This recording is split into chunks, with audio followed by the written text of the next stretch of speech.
Assalamualaikum warahmatullahi wabarakatuh. Apa khabar sahabat-sahabat semua? Actually hari ini saya ada program khusus untuk tim Quran dan tajuk kita ada berkaitan dengan buku yang ada belakang saya. Kenapa saya tidak jadi jutawan? Ini buku ni. Buku yang ditulis agak lama, tahun 2017 lebih kurang 7 tahun yang lepas lebih kurang 7 tahun yang lepas. Okey, tetapi buku ni orang kata evergreen lah. Buku yang sesuai dibaca di mana-mana zaman insya-Allah, sebab perkara yang dibincang adalah perkara yang asas dalam perancangan kewangan Islam. Cuma kita tak letak tajuk dia perancangan kewangan Islam sebab kalau kita letak tajuk kewangan Islam atau perancangan kewangan Islam mungkin tak ramai yang nak beli sebab tajuk dia tak berapa catchy sangat. So bila letak kenapa saya tidak jadi jutawan ni, alhamdulillah sambutan dia agak menggalakkan. So far sudah lebih kurang 3,000 lah, tak banyak lah 3,000, tapi bagi penulis yang tidak terkenal macam saya ni, kalau kita dapat jual 3,000 tu alhamdulillah. Okey, nak beli boleh kontak saya, boleh pergi pergi dekat saya punya bio, boleh kontak saya, tanya soalan dan boleh beli insya-Allah. Jadi buku ni insya-Allah masih lagi ada, masih ada dia punya dia punya stok, alhamdulillah. Banyak tajuk-tajuk yang menarik yang saya kongsikan, dia lebih kepada perkongsian hidup lah. Macam mana saya merancang kewangan dan macam mana saya gagal dalam merancang kewangan. Sebab tu tajuk dia kenapa saya tidak jadi jutawan. Bukan saya tak nak jadi jutawan. Boleh katakan semua orang nak jadi jutawan, tapi kenapa kita tidak boleh jadi jutawan? Kerana ada beberapa kesilapan yang besar yang kita buat, yang saya kongsikan dalam buku ni. Ini bermaksud bahawa kalau sahabat-sahabat baca buku ni, insyaAllah sahabat-sahabat tahu apa yang pantang larang dia, apa benda yang tak patut dibuat.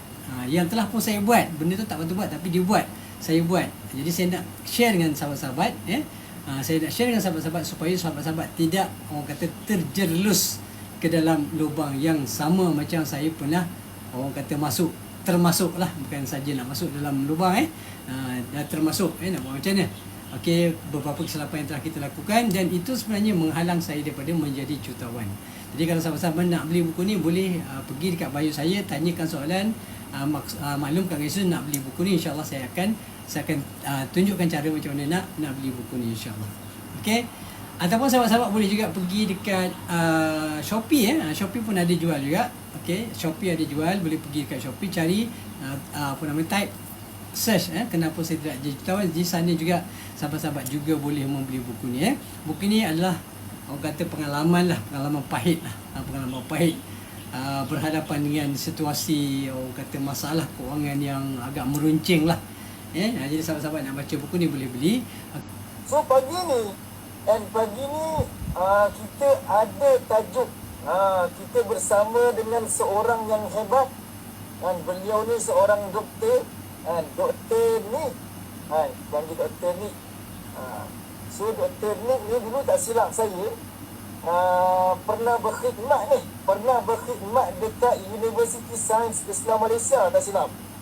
Doktor Nick Rahim. Betul ke Doktor Nick? Betul bos. Seorang yang luar biasa, penulis buku pula. Tengok tajuk utama kita hari ni, kenapa saya tak jadi jutawan. Lain macam tu soalan tu, kenapa saya tak jadi jutawan. So sama-sama kita nak dengar ni insya-Allah, kita sedut sebanyak mungkin maklumat, informasi yang mana beliau ni yang dah makan asam garam lama lalu daripada kita ni kita nak dengar sendiri pengalaman beliau, apa yang beliau nak sampaikan kepada kita semua. Sama-sama kita dapatkan manfaat. Alang-alang dah bersama dengan tim Quran, satu platform yang sangat-sangat powerful. Kita nak kawal dunia dan juga akhirat sekaligus insya-Allah. So kita nak persilakan Bos Dr. Nick Rahim. Dipersilakan Bos Dr. Nick. Assalamualaikum warahmatullahi wabarakatuh. Apa khabar sahabat-sahabat semua? Bos-bos. Masya-Allah, saya tak biasa guna bos-bos ni sebenarnya. Sebab saya terkejut sebab dalam ni semuanya bos ramai bos-bos. Tapi orang kata bila dah masuk dalam grup tu, kita kena sesuaikan diri lah. Alhamdulillah. Okey. Baik, bos-bos semua, alhamdulillah. Alhamdulillah, syukur pada Allah SWT. Saya pun agak terkejut jugalah. Sangat terkejut sebab baru 3 hari join. Baru 2 hari bulan join dah kena panggil, dah bagi sharing. Allahu Akbar. Tapi tak apalah, saya orang kata this is challenge for me. Saya ambil cabaran ini dan berkongsi sedikit orang kata pengalaman hidup lah. Pengalaman hidup saya ni yang orang kata pahit-pahit lah. Yang agak pahit yang nak kongsi. Biasa orang cerita yang manis-manis tapi hari ni saya nak cerita yang pahit-pahit supaya apa? Supaya kita tahu macam mana nak tinggalkan yang pahit tu supaya yang dapat nanti yang semuanya manis-manis belaka. Baik, sebelum kita teruskan perjalanan kita hari ni, insya-Allah perbincangan kita, saya nak kenalkan dia sebab saya rasa ramai yang tak kenal saya daripada yang kenal. Baik, nama diberi Nik Rahim bin Nik Wajiz, lahir lebih kurang 61 tahun yang lepas. Dulu pernah jadi pensyarah dekat Fakulti Syariah, Kuliah Undang-Undang dekat UIA, kemudian pensyarah Universiti Brunei Darussalam, pernah jadi pensyarah Ma'ataf Negeri Pahang, pensyarah Fakulti Syariah Undang-Undang. Ini yang last kali lah. Okey, dan saya juga adalah penulis, alhamdulillah penulis buku. Okey, buku yang sedang dibincangkan nanti, insya-Allah akan dibincangkan lagi ni. Kenapa saya tidak jadi jutawan, dan saya ada satu lagi tajuk buku yang sangat menarik juga, mungkin dalam saya yang kadang 7 langkah mudah untuk berpoligami, tapi ini bukan nak cerita hari ni, insya-Allah. Alhamdulillah dah kahwin. Dah kahwin. Alhamdulillah. Okey, alhamdulillah setakat ni anak baru 16, cucu baru 11, alhamdulillah, isteri baru 3. Alhamdulillah. Okey. Itu secara ringkas secara ringkas. Alhamdulillah. Okey, baik sahabat-sahabat. Hari ni kita santai-santai je nak cerita pengalaman macam saya sebutkan tadi, pengalaman yang pahit. Saya tak share yang manis-manis sebab tak banyak yang manis sebenarnya dalam hidup saya ni. Alhamdulillah, tapi saya syukur, happy alhamdulillah. Ya, walaupun orang kata tak kaya harta tapi kaya isteri dan kaya anak dan kaya cucu. Alhamdulillah. Itu satu nikmat yang tidak terhingga daripada Allah Subhanahu Wa Taala. Baik, tajuk kita ini sahabat-sahabat bos-bos semua, kenapa saya tidak jadi jutawan? Okey, saya boleh dapat feedback sikit. Okey, bila bos-bos semua baca tajuk ni, apa yang tergambar dalam pemikiran? Apa yang agak boleh difahami? Sebab sekarang ni orang tengok tajuk dia terus buat conclusion. Sekarang ni nak tengok apa agak conclusion. Betul ke tak nak tengok bos-bos semua punya pandangan. Bila baca tajuk dia, kenapa saya tidak jadi jutawan, apa benda ni sebenarnya, nak cerita apa benda ni? Okey, baik. Cantik. Itu first impression, tapi itu mazhab yang pertama. Ada satu mazhab. Ada lagi mazhab yang selain daripada itu. Ada satu pandangan yang berbeza tak? Bila baca tajuk ni. Ada mazhab pertama, satu mazhab je. Okey, mazhab. Okey, Sud. Tak ada yang salah. Semuanya betul-betul sebab itu adalah pandangan, kan? Baik. Apa yang nak saya sampai ke sini ialah sebenarnya kalau secara umum lah, tak ada orang yang tak nak jadi jutawan. Dan ada sebab kenapa saya pilih perkataan jutawan. Okey, sebab antara utama yang saya pilih kenapa jutawan itu adalah kerana saya melihat bahawa kalau kita ada cash 1 juta di tangan, okey, kemudian kita tidak menggunakan cash tersebut, kita letakkan buat satu bentuk pelaburan, letaklah kata dekat tabung haji ke, dekat ASB ke, dekat apa, katalah kita kata average keuntungan yang kita dapat setahun adalah 6%. Artinya setiap tahun daripada 1 juta kita boleh dapat RM60,000 bersamaan dengan RM5,000 setiap bulan tanpa miss sampai mati. Orang kata senyum-senyum pun duit masuk, setiap bulan masuk duit, dan dia tidak akan berubah keadaan ini kecuali kiamat. Atau kalau bank ataupun ASB tutup lah, itu lain cerita. Okay, itu sebab kenapa saya kata jutawan ini penting. Sebab apa? Sebab hari ini ramai orang bekerja untuk duit, tetapi duit tak bekerja untuk dia. Dia kerja, dapat duit. Ada duit, ada kerja, ada duit. Kita nak supaya kita tak kerja tapi duit bekerja untuk kita siang dan malam. Bayangkan sahabat-sahabat, sahabat-sahabat saya masih kerja, bos-bos semua masih kerja, masih buat bisnes, okey, masih promosi, duit pun alhamdulillah masuk. Tapi dalam masa yang sama ada passive income setiap bulan RM5,000. Bayangkan kalau tak nak pakai pun duit ni, tak ada masalah. Dermalah, infaklah. Kalau nak pergi umrah 2 bulan 3 bulan boleh pergi umrah, dan duit tidak akan berkurangan. Setiap tahun akan ada RM60,000. Itulah sebabnya kenapa saya letak jutawan itu sangat penting. Jadi sebab sahabat-sahabat, bos-bos semua, bila saya letakkan jutawan, matlamat ada orang kata, oh ini cuma pasal dunia. bos-bos semua, saya bila orang tanya kenapa nak jadi jutawan, saya kata saya nak masuk syurga cepat. Orang kata pelik, macam mana boleh masuk syurga cepat dengan jadi jutawan? Sebab jutawan kita bukan jutawan dunia.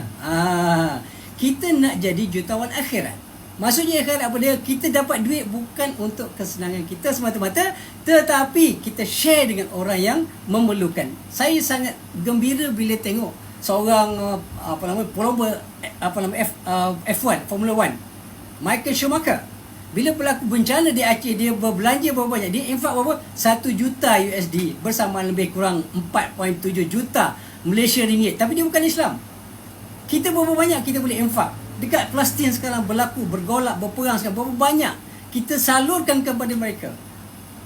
Orang hari ini kelemahan umat Islam adalah mereka banyak bercakap tapi tidak banyak bekerja. Mereka tak ada duit. Mereka jadi lemah kerana di antara kelemahan yang ada pada mereka ialah selain daripada akidahnya lemah, selain daripada ibadatnya lemah, ekonomi juga mereka lemah. Mereka cuma dapat banyak pahala kerana berniat untuk membantu. Kita tak nak niat-niat, sahabat. Niat tu betul, alhamdulillah.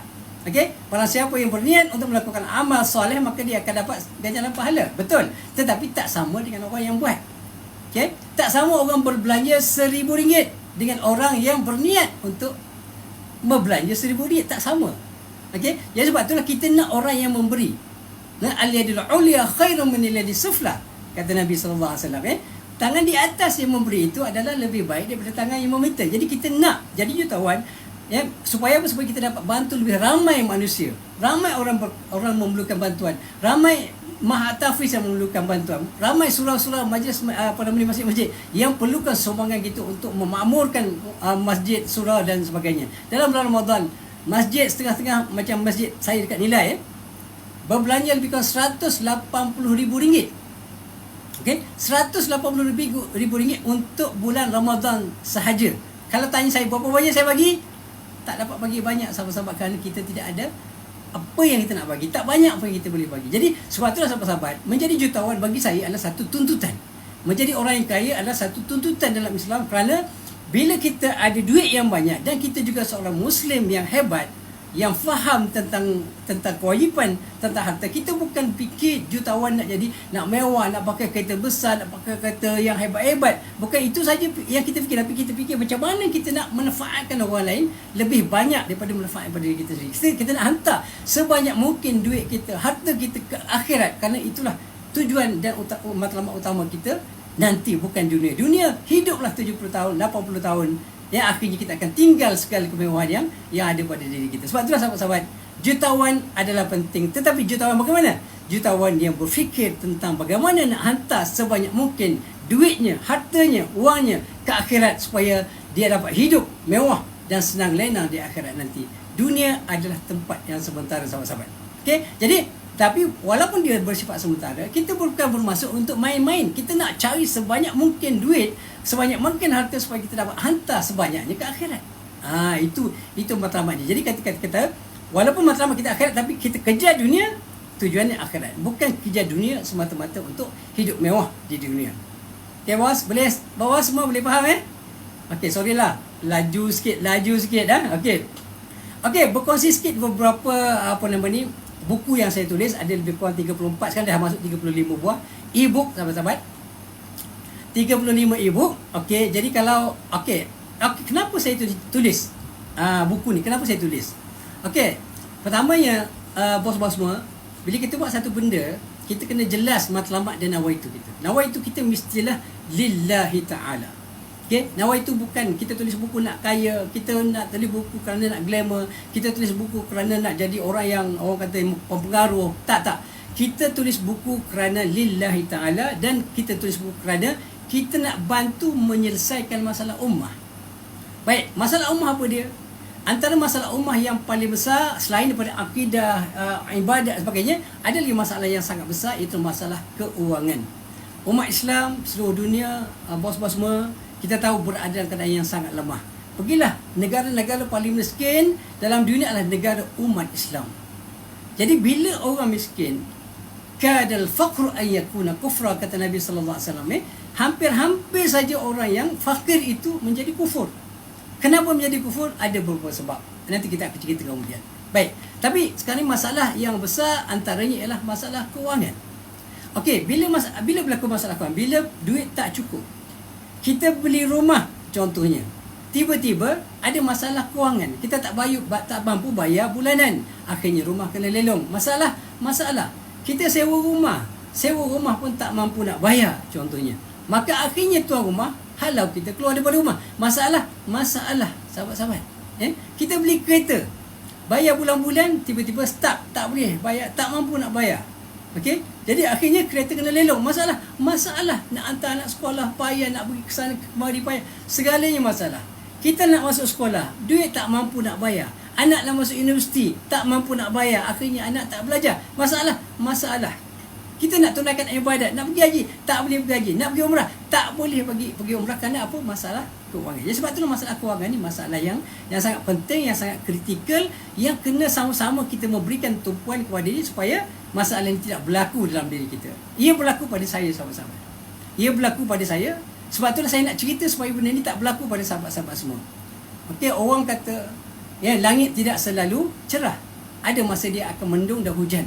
Sebab itulah kita kena bersiap sediaga. Orang kata bersiap siaga, kena perlu, maknanya menggunakan apa yang ada ini bukan untuk sekarang saja. Don't take things for granted. Kita tak boleh rasa bahawa apa yang kita ada, katalah kita ada, hari ini kita ada 5,000 income, hari ini kita ada 10,000 income, hari ini kita ada 100,000 income, sebulan 100,000, 1 juta. Benda yang ada di dunia ni, bos-bos semua ditakdirkan, dan tak ada orang boleh jamin hari ini dia dapat 100,000, besok dia akan dapat 100,000, hari ini dapat 1 juta, besok dia dapat 1 juta. Tak ada orang yang boleh jamin benda itu berlaku. Ini berlaku pada saya. Bila saya berada di Brunei Darussalam, gaji pada masa itu agak tinggi berbanding dengan bila kerja kat Malaysia. Pada masa itu lebih kurang 30 tahun. Ni cerita 30 tahun lepas, sahabat-sahabat. Bos-bos semua. Pada masa itu gaji saya lebih kurang 12,000 RM. Sebagai orang kampung, orang kampung ni dapat duit 12,000 tu dia mabuk duit. Tahu mabuk duit? Siapa pun dah ada pengalaman mabuk duit? Tak tahu duit nak pakai apa. Duit tak tahu nak buat apa. Jadi sebab banyak, dia terkejut, macam culture shock sikit. Jadi dia kerja dia apa dia? Dia belanja. Inilah di antara punca kenapa saya tidak jadi jawan. Sepatutnya sahabat-sahabat, saya nak share dengan sahabat-sahabat. Kalau sahabat-sahabat buka buku ni, di belakang dia ada blurb, dia ada blurb ni yang saya tulis. Okey. Semasa bertugas di Brunei Darussalam, saya tulis kat sini, total pendapatan saya dalam tempoh 6 tahun ialah RM740,000. Okey, nak tanya bos-bos semua yang biasa-biasa lah, orang biasa-biasa, bukan orang dah jadi tahu, saya faham.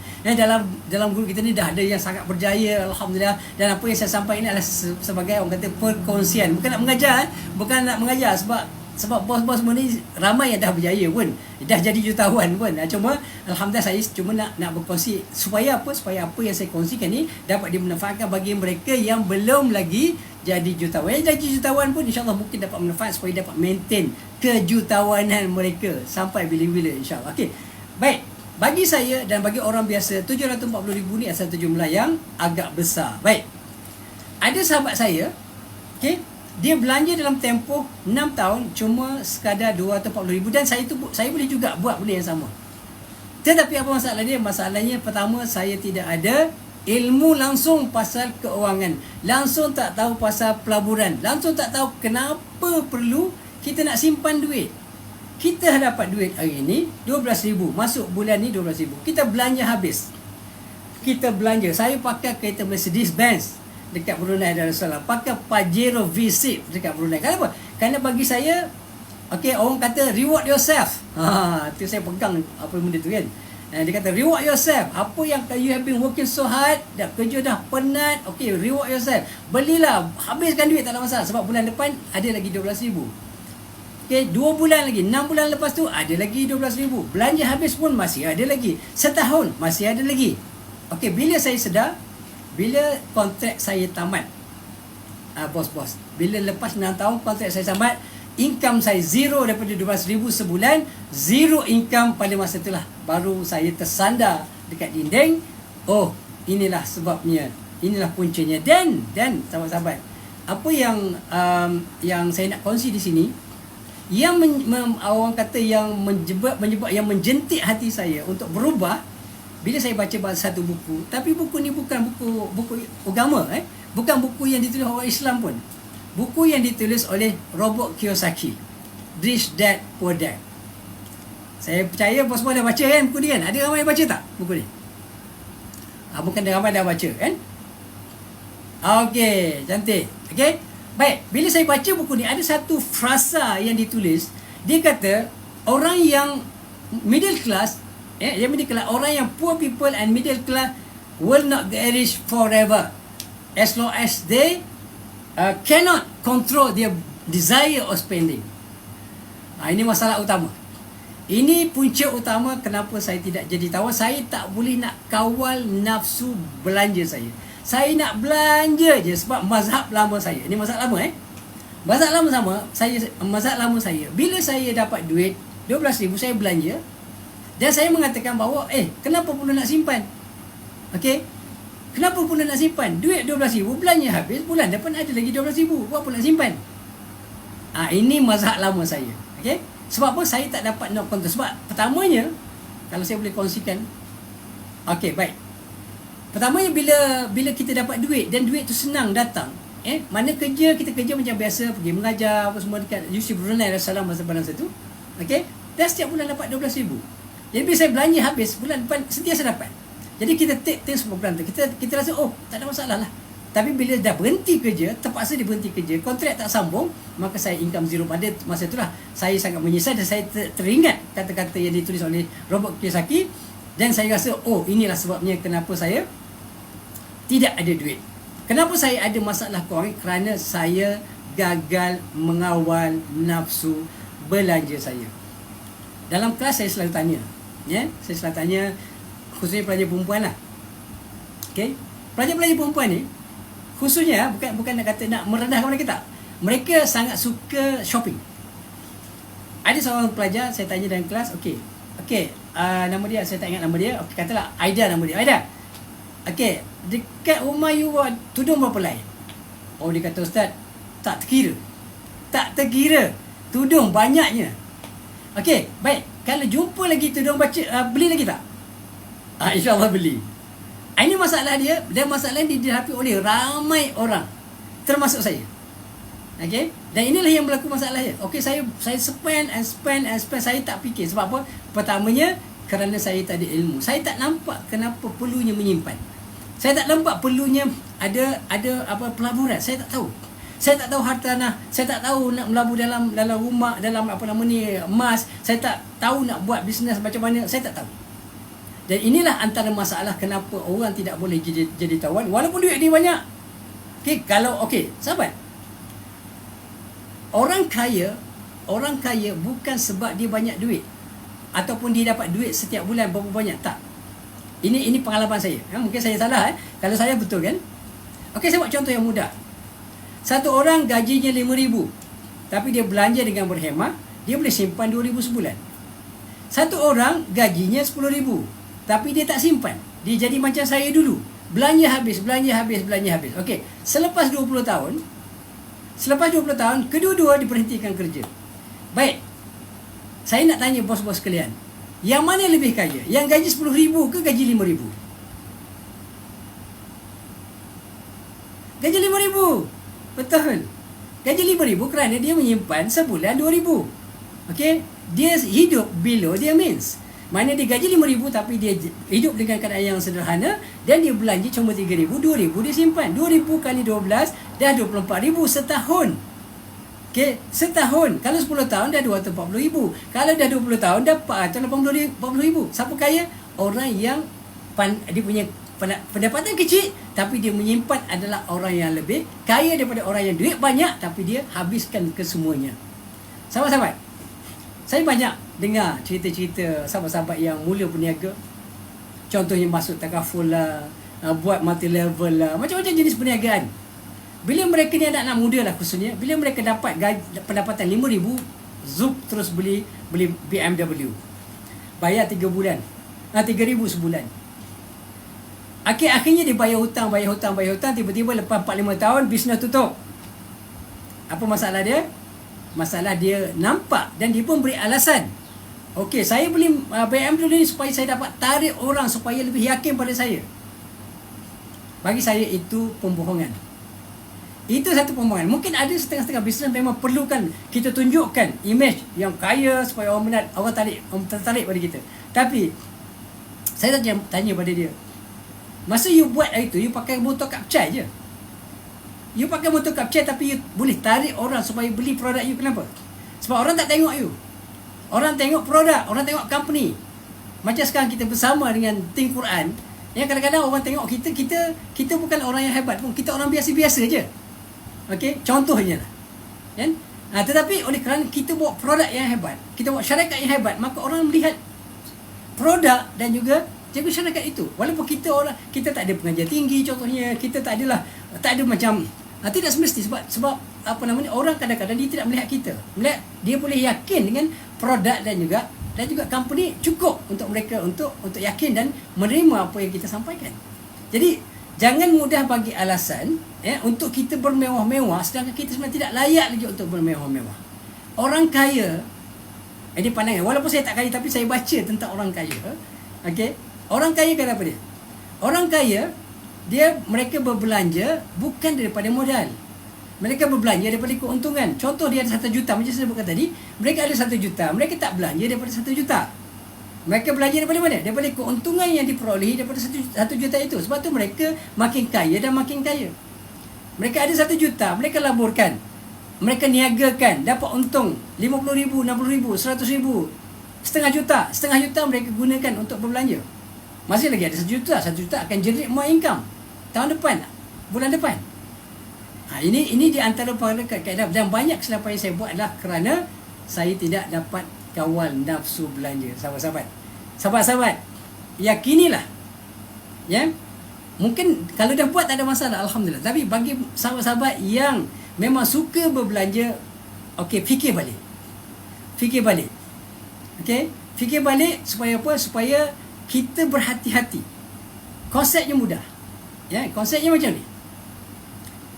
Saya berikrar dan berjanji kepada diri saya, mulai hari ini saya buat, ini saya nak share dengan sahabat-sahabat. Dengan sahabat-sahabat, macam mana kaedah saya boleh kawal nafsu belanja saya. Kalau sahabat-sahabat kenal dengan Puan Nik, tanyalah Puan Nik, macam mana cara saya belanja. Memang luar biasa.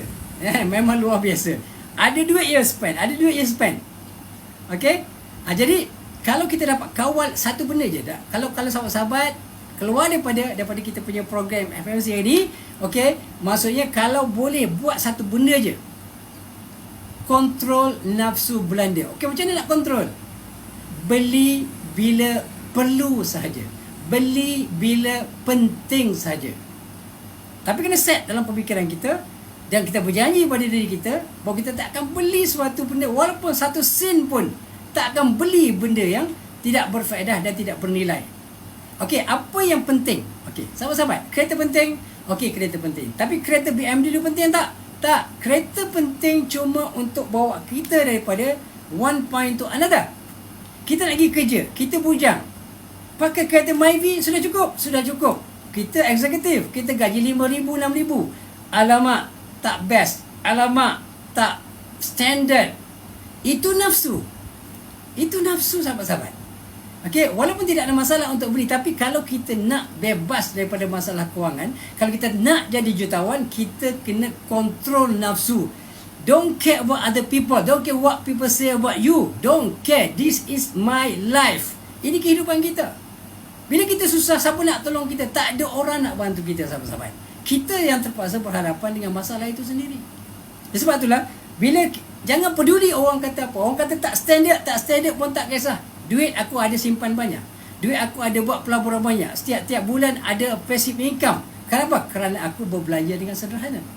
Tapi kalau habiskan duit untuk beli kereta, maka tidak ada simpanan. Maka bila tidak ada simpanan, tidak ada pelaburan. Bila tak ada pelaburan, maka kita tidak akan kaya sampai bila-bila, sahabat. Okey? Baik, berbalik kepada tajuk kita depan kat sini. Kenapa saya tulis buku? Kerana nak selesaikan masalah umat. Saya sebutkan tadi, antara masalah umat adalah masalah kewangan. Kenapa jadi masalah kewangan? Antaranya kerana ramai di kalangan mereka tidak mengawal nafsu belanja mereka. Itu punca dia. Baik, masalah ke? ia masalah. Bila seorang itu ada masalah kewangan, dia akan jadi tekanan kepada mental dia. Dia tidak akan tenang, dia akan serabut, dia akan kerja, dia tak dapat fokus, dan dia mudah nak marah, dan dia juga kena kerja sampai mati. Bila ada masalah kewangan, memang kena kerja sampai mati. Kita nak, sahabat-sahabat, kalau boleh lah, kita rancang khususnya pada bos-bos yang muda-muda lagi ni, yang umur baru 20-an, baru umur 30-an, set the target by the age of 40, you must be a millionaire. Okay? Set 40 tahun cukup pension. Pension maksudnya kita tidak bekerja untuk orang. Kita tidak bekerja, orang kata biarlah duit bekerja untuk kita. Kita share sesuatu adalah untuk kita fokus kepada selain daripada duit, kita fokus akhirat. Okay? Itu yang sepatutnya kita set dalam minda kita. Baik, kesan juga bila masalah kewangan perceraian. Disebutkan dalam satu study, semasa PKP ramai pasangan bercerai. Kenapa? Adalah banyak dia punya punca-punca lah. Dia antaranya adalah kerana masalah kewangan.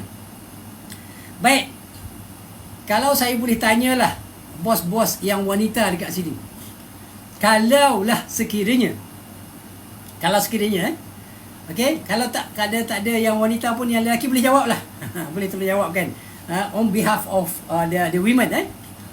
Baik, kalau sekiranya suami memang memberikan nafkah setiap bulan, katalah RM1,000. Lepas beberapa lama, ada masalah kewangan dihadapi oleh suami. Suami terpaksa berhenti kerja. Tak kisahlah sebab apa. Baik, dah bila start tak berhenti kerja, suami dah mula tak bayar nafkah. Duit bulanan dah stop 100%. Bulan pertama tak bayar, bulan kedua tak bayar, bulan ketiga tak bayar. Okey, nak tanya bos-bos sekalian, khususnya wanita, berapa lama boleh tahan? Kalau bos-bos yang wanita pun tak bekerja, memang 100% bergantung kepada suami. Berapa lama boleh tahan? Tanpa gaji, rumah sewa tak bayar, 3 bulan kena keluar daripada rumah sewa, berpindah rumah saudara mara. Okey, nak makan pun susah, terpaksa minta-minta. Okey, berapa lama seorang isteri boleh bertahan? Dia nak share? Tak ada? Tak apa, sebab tak nak bercerai semua. Alhamdulillah. Semua tak nak yang bercerai. Alhamdulillah. Okey, biasanya dia tidak akan tahan lama. 5 bulan, 6 bulan, setahun maksimum, dia akan minta cerai. Bang, ceraikan saya. Ini berlaku. Baik, selain daripada itu juga, boleh juga sampai bunuh diri. Sampai kita tengok banyak orang ada masalah kewangan ni, tekanan mental sangat hebat. Okey, balik rumah, isteri minta duit. Bang, lauk tak ada kat rumah. Bang, beras tak ada. Tapi abang tak ada duit. So, macam mana nak buat? Terpaksa meminta-minta, tak pinjam. Bila pinjam duit ni, sahabat-sahabat, kalau pinjam okey lagi, tapi kadang-kadang kita terpaksa meminta, sebab kita nak pinjam, bila nak bayar tak mampu bayar. Jadi akhirnya tekanan yang kuat sehingga kan ada yang sanggup bunuh diri. Waliyahzubillah. Yang ada bahkan ada yang jadi kufur. Ada. Dia minta dengan orang Islam tak dapat, dia pergi dekat gereja, minta gereja belanja, bagi bantuan. Gereja pula bagikan bantuan yang orang kata sangat banyak. Okey, dan dalam masa yang sama dia tidak bagi secara percuma. Mana dia ada matlamat dia. Okey, akhirnya apa? Akhirnya ubah, tukar agama, jadi murtad. Waliyahzubillah. Jadi ini kesan yang sangat besar. Jadi sebab itulah sahabat-sahabat, bila kita menulis, saya nak share juga satu perkara yang penting, sahabat-sahabat, adalah satu kerugian yang besar. Sahabat-sahabat semua, bos-bos dah banyak pengalaman dalam hidup, dah banyak pengalaman dalam perniagaan, dah banyak pengalaman dalam kerja. Tak menulis sangat-sangat rugi. Menulis bukan untuk orang. Menulis tak semestinya untuk kita publish. Menulis adalah untuk sekurang-kurangnya ia sebagai bukti bahawa kita pernah hidup satu ketika dahulu. Jadi sahabat-sahabat, kalau kita tak tulis, contoh saya, kalau saya tak ada buku, kalau saya mati, anak saya masih kenal. Bahkan kalau anak yang kecil saya, baru umurnya dalam 1.5 tahun macam tu, dia tak kenal saya sangat. Bila saya mati, dia tak kenal saya, dia akan lupa saya. Okay? Tetapi oleh kerana buku saya ada, bila dia besar, dia akan baca buku. Inilah Abi yang pernah hidup dulu. Ada bukti bahawa kita pernah hidup satu ketika dahulu. Jadi sahabat-sahabat, itu pertama. Yang keduanya, bila kita menulis buku, ia adalah satu ilmu yang bermanfaat. yang selalu kita baca. Maknanya idza mata ibnu adam inqata'a amul illa min thalath. Antaranya ialah ilmun yuntafa'u bih. Ilmu yang bermanfaat. Kita tulis walaupun dia kadang-kadang berkait dengan diri kita, tapi ada banyak mesej-mesej yang penting yang boleh dipelajari, dimanfaatkan oleh orang lain di luar sana. So tulis sahabat-sahabat. Tulis. Ya, kalau sahabat-sahabat perlukan bimbingan, insya-Allah saya bersedia untuk membantu secara percuma. Kita buat bengkel penulisan e-book. Saya memang banyak sebelum ni buat bengkel-bengkel e-book, mana melatih sahabat-sahabat untuk menulis e-book. Yang kita tak payah buat publish macam. Kalau nak publish lagi baik, tapi kalau tak nak publish pun tak ada masalah. Kita buat secara e-book saja. Kalau tak nak publish untuk orang ramai pun tidak ada masalah. Bagilah, tulislah, updatekan setiap masa tulis, letakkan gambar, letakkan kata-kata dan sebagainya supaya ia boleh dirujuk kepada anak cucu kita bila kita dah tak ada dalam dunia ni. Baik. Okey. Jadi macam mana saya bantu? Okey, berdasarkan pada apa yang telah pun saya sebutkan tadi. Okey, buku ni ini bukan nak promote buku tapi kalau nak beli boleh lah. Tapi tujuan perkongsian ini adalah untuk kita orang kata berkongsi apa yang telah kita lalui supaya sahabat-sahabat tidak lalui benda yang sama. Okey bos, masa ada lagi ke? 2 minit. Okey, 2 minit. Okey. Jadi buku ni secara umumnya sahabat-sahabat kalau nak beli boleh hubungi saya, insya-Allah. Bos boleh hubungi saya nanti, insya-Allah. Boleh hubungi Puan Nik juga, boleh insya-Allah. Kan? Boleh insya-Allah. Jadi kenapa saya tulis buku ni? Ini adalah buku ni ibarat seperti yang saya jelaskan tadi, ia macam kalau dulu map lah, sekarang ni macam Waze lah. Ya, macam Waze. Jadi kalau Waze kita nak pergi mana, kita buka, insya-Allah kita tahu ni tempat bahaya, dia ada bagi alert, ini ada kemalangan, yang ada jalan sesat dan sebagainya. So kita boleh elak daripada kesesakan, boleh elak daripada kemalangan tersebut supaya kita dapat sampai ke destinasi kita dengan selamat. Samalah macam buku ni, kalau sahabat-sahabat baca, sahabat tengok signboard yang sangat banyak dalamnya, dan kalau baca insya-Allah dan amalkan. Satu perkara yang saya sebutkan tadi, kalau amalkan satu saja perkara, kontrol nafsu belanja, confirm, buat satu benda je. Mulai hari ini, sahabat-sahabat berjanji dan berikrar untuk tidak berbelanja kecuali penting sahaja. Macam saya buat tadi, kereta penting. Tapi kereta BMW penting tak?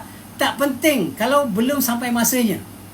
Kalau gaji 45,000 masih belum lagi layak untuk pakai BMW. Ini pandangan saya. Okey, ini pandangan peribadi. Dia tidak ada dalam Quran dan Sunnah. Boleh ikut dan boleh tinggal. Jadi kita makan, penting tak makan? Makan penting. KFC penting tak? KFC tak penting. Kena boycott pun. Contohnya. McD tak penting pun. Contohnya. Jadi buat suatu benda yang penting saja. Beli pakaian. Kalau pakaian dah ada 10 helai dekat rumah, penting tak beli? Tak penting. Jangan beli. Contoh. Okey? Jadi itulah sahabat-sahabat yang dikasihi sekalian. Okey, seperti mana saya jelaskan, antara sebab yang menjadi masalah kewangan kepada orang adalah pertamanya kurang ilmu dan kesedaran tentang kewangan. Dan ini yang menarik dalam buku ni juga diceritakan macam mana nak kawan nafsu belanja. Kita ada dalam buku ni satu tajuk dia, berdialog bersama nafsu. Jadi nak tahu lebih, baca buku ni, insya-Allah jawapannya ada di sana sahabat-sahabat. Okey, saya tutup perkongsian saya pada pagi ni, dan saya harapkan ianya ada sedikit sebanyak manfaat yang boleh diperoleh oleh bos-bos semua yang memang dah pun hebat-hebat pun, dan memang pun dah jutawan pun, bahkan insya-Allah bakal menjadi jutawan Muslim, jutawan dunia, jutawan di akhirat insya-Allah. Wassalamualaikum warahmatullahi wabarakatuh.